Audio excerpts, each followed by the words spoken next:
Vous avez peut-être tracé votre chemin avec soin, mais soudain tout semble s'effondrer.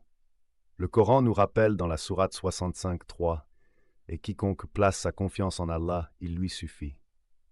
Ce verset nous invite à réfléchir. Et si nos échecs apparents étaient en réalité des portes ouvertes par une sagesse supérieure? Nous nous accrochons désespérément à nos plans, craignant l'inconnu. Pourtant, le Coran enseigne dans la sourate 2:216 « Il se peut que vous détestiez une chose alors qu'elle est un bien pour vous ». Cette résistance vient souvent de notre incapacité à voir au-delà de nos désirs immédiats.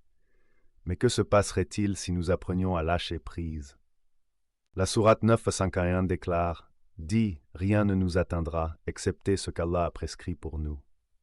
Ces mots illuminent une vérité profonde. Chaque déviation, chaque obstacle fait partie d'un plan parfait.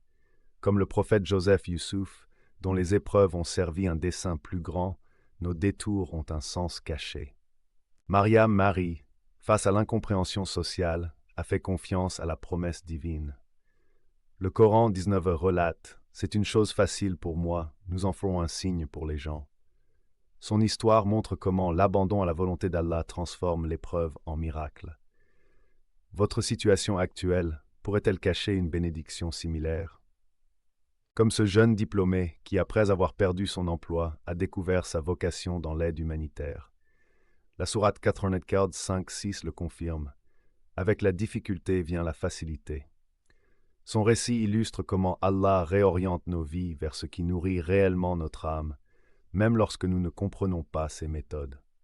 Aujourd'hui, votre échec pourrait être le premier pas vers votre destinée. Comme l'énonce la sourate 20-50, notre Seigneur est celui qui a donné à chaque chose sa nature, puis l'a guidée. La brume se dissipe. Ce que vous preniez pour un obstacle était en réalité Allah qui traçait pour vous un chemin plus beau que vos rêves. Avez-vous le courage de lui faire confiance?